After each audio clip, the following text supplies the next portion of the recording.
E vai para uma entrevista agora especial com o Fernando Moreira, outro grande feirense, não nasceu em Feira de Santana, mas eu diria a vocês que é tão feirense, não sei, deve ter, acho que ele tem também o título de cidadania ou comenda. É o doutor Vladimir Aras, é uma das honras da nossa Feira de Santana, né? Ele passou aqui como promotor estadual, como procurador também da República em Feira de Santana, e hoje é o nosso entrevistado especial com o Fernando Moreira. Daqui a pouco nós teremos Neto do Bahia também, o Luiz Bahia Neto, para falar de um grande acontecimento da Unagro que vai acontecer nesse final de semana. Fernando.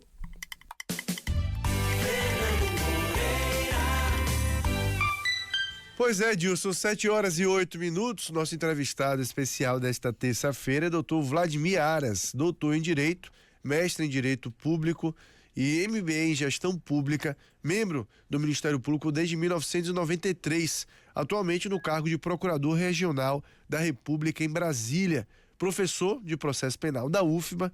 Dr. Vladimir Aras, que também atuou como promotor público em Feira de Santana, está lançando o livro Cooperação Penal Internacional, Obrigações Positivas e o Dever de Cooperar.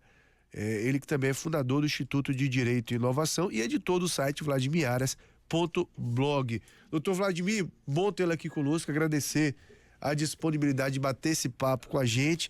E eu queria falar sobre essa obra literária, né? De onde partiu a ideia de escrevê-la, qual o objetivo desta obra literária que o senhor lança, Cooperação Penal Internacional, Obrigações Positivas de Cooperar. Satisfação grande falar com o senhor. Bom dia, Fernando, bom dia, Feira, bom dia, Dilson. Eu quero mandar um abraço especial para os feirenses. Como o Dilson disse há pouco, eu tive duas passagens por Feira de Santana, e eu guardo com muito carinho a lembrança desse tempo, que eu fui promotor aí, depois procurador da República. E além de tudo, meu filho mais velho, Dilson e Fernando, nasceu aí em Feira, né? Então eu tenho uma ligação muito forte mesmo com a cidade, e é um prazer sempre falar com vocês, especialmente ao vivo, né? Quando a gente pode interagir mais com os comunicadores importantes como vocês. Fernando, meu livro é o resultado da minha tese de doutorado, então eu tento tratar um pouco dos temas importantes da cooperação internacional, que é cada vez mais importante para a gente lidar com o crime organizado. Vocês sabem como o Brasil tem sofrido, a Bahia também, com a criminalidade organizada, com o narcotráfico internacional, o tráfico de armas, o tráfico de pessoas também. Então é preciso que o Ministério Público, a polícia, o Poder Judiciário estejamos preparados para lidar com as dificuldades que a globalização traz e que, na verdade, são ferramentas, infelizmente, para potencializar o lucro e a gravidade dos crimes praticados em esquemas internacionais. Doutor Vladimir, em que estágio que a gente está nessa cooperação para combater crimes? O mundo está aberto a trabalhar em cooperação para o combate a crimes? Como é que o senhor entende esse cenário? Nos últimos anos, sim, o Brasil tem se aperfeiçoado nesse campo. Nós temos ampliado os acordos de cooperação com outros países. Isso é uma construção dos últimos 20 anos. Mas veja, com a progressão de facções criminosas brasileiras para atuar transnacionalmente também, nós passamos a ver a necessidade de que esse modelo, do ponto de vista do Legislativo, que o Congresso Nacional aperfeiçoe ainda mais o nosso modelo, que nós tenhamos também uma visão mais adequada do tema no Judiciário, no Ministério Público e, claro, na Polícia, especialmente na Polícia Federal, para que líderes de organizações criminosas, inclusive estrangeiras, máfias estrangeiras, não venham para o Brasil para lavar dinheiro, para esconder vítimas de crimes e promover todo tipo de delinquência, inclusive a cibercriminalidade. A gente tem que pensar nesses crimes mais comuns, como o narcotráfico e o tráfico internacional de armas, mas também precisamos pensar na cibercriminalidade, que tem um conteúdo internacional bastante significativo. E todos nós conhecemos alguém que já foi vítima de algum golpe, e esses golpes eles têm se tornado cada vez mais transnacionais. Doutor Vladimir, curiosamente e por coincidência, né, nosso papo acontece hoje, e a gente tem um quadro aqui no programa, o Dia na História, que abre, né? A gente fala dos fatos históricos que aconteceram neste dia. Hoje completa 20 anos do Mensalão, né, que estourou a crise política pelo esquema conhecido como Mensalão. A gente vai lembrar também da Lava Jato como uma operação também que marcou e com seus pontos positivos e negativos, né? Depende muito do ponto de vista, mas como que o senhor entende, né, o combate a ilicitudes aqui no nosso país e como isso, como por exemplo o Mensalão ou o Lava Jato mais recente, contribui, a forma como foram tocadas essas operações contribui ou atrapalham também na cooperação internacional? De que forma que o mundo vê o Brasil a partir do combate interno aqui também? Muito bem, Fernando. É interessante sua questão, porque um dos aspectos mais significativos da necessidade de nós termos uma cooperação internacional bem robusta é justamente o enfrentamento da corrupção. O caso Lava Jato é um exemplo claro de uma situação na qual houve a exportação da corrupção, de métodos corruptos do Brasil para outros países, e não só na nossa região, mas também na África e na América do Norte. Então você pode lembrar que o caso Odebrecht, por exemplo, envolveu pelo menos 12 países, né?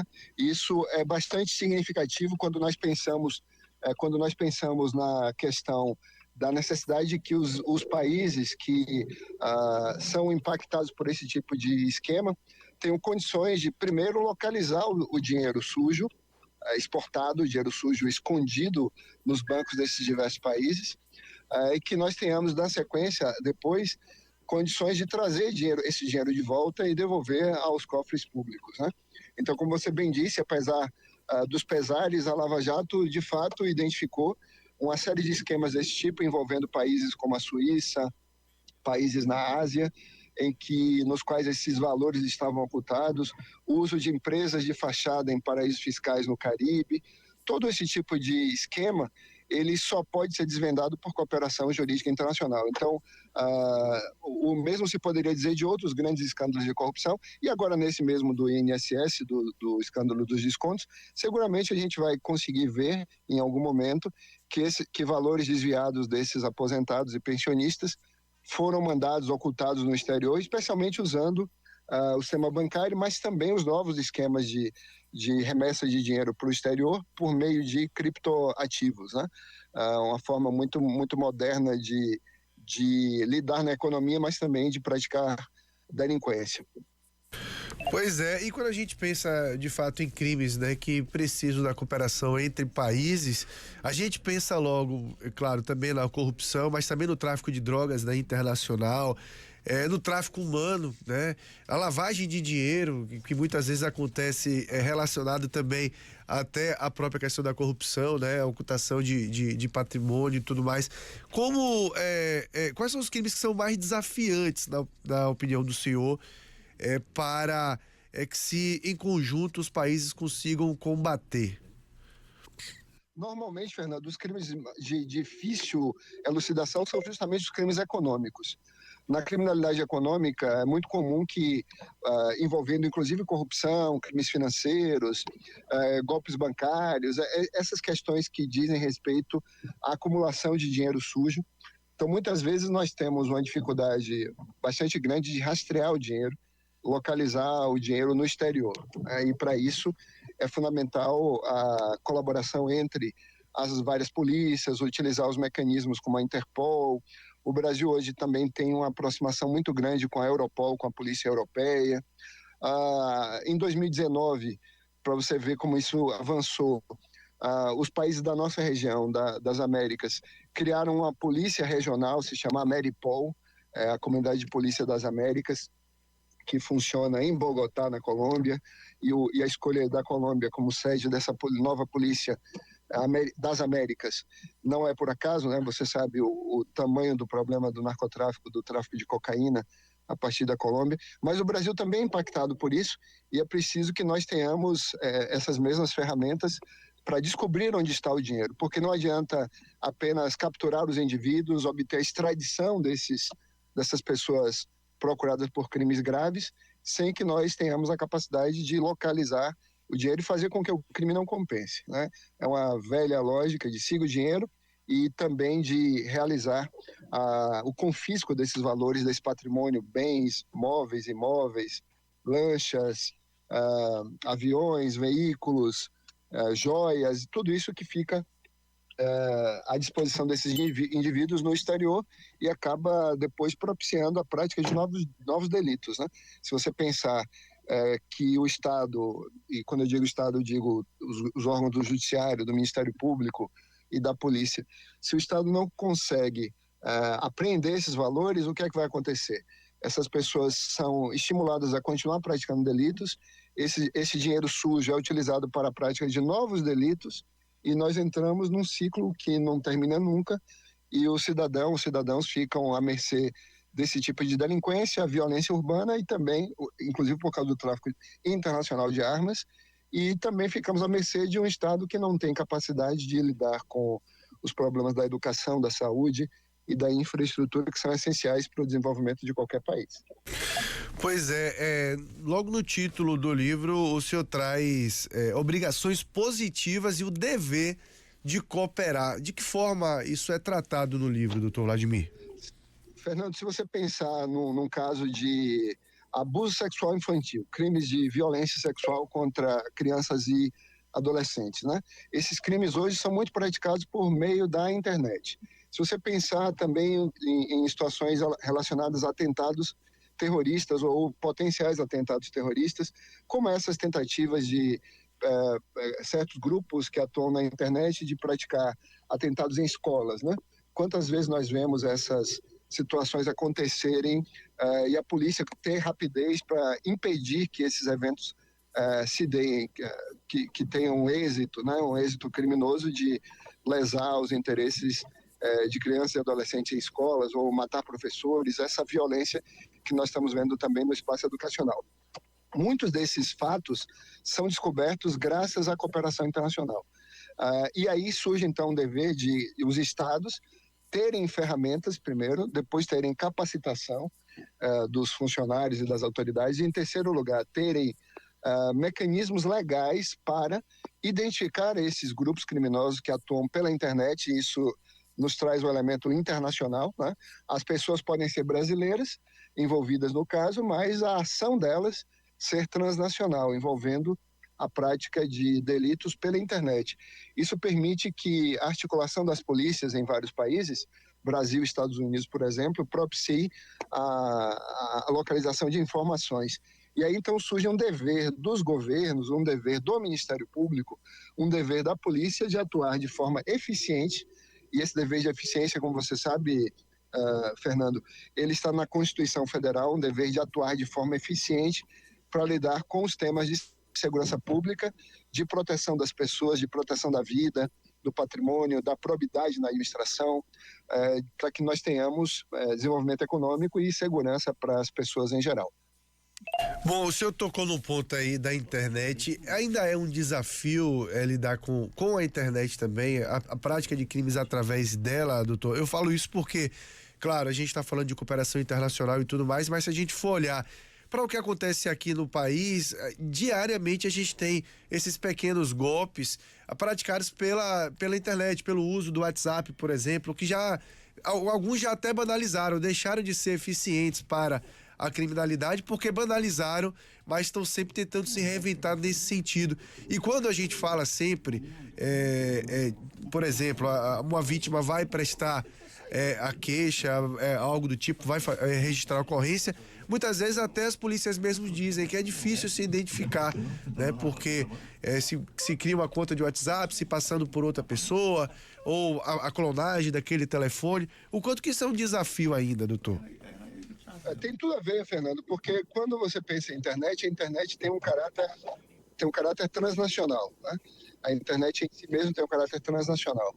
Então, muitas das condutas que acontecem na internet dependem se não de cooperação internacional, pelo menos de apoio de empresas estrangeiras que operam no Brasil, que são essas grandes plataformas digitais, para fornecer dados necessários à identificação dos autores desses crimes. Então, quando alguém é vítima de um crime como esse, por meio do WhatsApp, ou por meio do Facebook, ou por meio do Twitter, do X, por exemplo, muitas vezes é necessário lançar mão de instrumentos, mecanismos de cooperação internacional. E evidentemente, a maior dificuldade que a polícia e o Ministério Público enfrentam quando lidam com a cibercriminalidade, ou seja, com os crimes informáticos, com os chamados crimes de computador, primeiro, a identificação da autoria. A identificação dos autores é realmente algo problemático, porque a forma pela qual a internet funciona permite que esses indivíduos se ocultem tecnologicamente, ocultem sua identidade usando mecanismos de anonimização. Isso realmente é um problema muito sério para a polícia e para o judiciário. Mas a adoção de ferramentas também tecnológicas, cada vez mais modernas, por esses órgãos de investigação criminal, permite que, ao final, haja a identificação desses indivíduos. E é importante, por outro lado também, Fernando, ressaltar que, para que a gente não seja vítima de crimes de informática, esses crimes digitais, é importante que as pessoas tenham o chamado letramento digital, né? Que elas não se deixem iludir por promessas muito, muito graciosas, muito generosas, que elas não acreditem em tudo que leem, para que nós possamos, de fato, nos proteger a nós mesmos, porque a polícia não tem condição de lidar com todo o grande número de delitos que acontecem todos os dias na internet. Perfeito. Doutor Vladimir Aras, quero agradecer muito a disponibilidade de bater esse papo conosco, né? Satisfação grande falar com o senhor. E para encerrar, eu queria que o senhor falasse onde encontrar o livro, né? Cooperação Penal Internacional, Obrigações Positivas e o Dever de Cooperar. Muito obrigado, tá bom? Fernando, muito obrigado. O livro está disponível no site da editora, que é a editora Juspod. Eu agradeço muito a vocês por essa oportunidade de falar do meu trabalho, e eu aproveito também, Fernando, para mandar um abraço para você, para Dilson, para Ana Paula, para todos os ouvintes da rádio, e também lamentar a morte de Divaldo Franco. Eu estava ouvindo aí Dilson falar. Realmente, Divaldo Franco foi um grande baiano, um grande feirense, um grande brasileiro, um homem que foi muito caridoso, e com certeza estará com Deus, reconhecendo as grandes obras que ele fez em prol das pessoas pobres, das pessoas necessitadas na Bahia. Um grande abraço a todos vocês. Maravilha. Conversamos então com o doutor Vladimir Aras, né, que foi membro do Ministério Público aqui em Feira de Santana.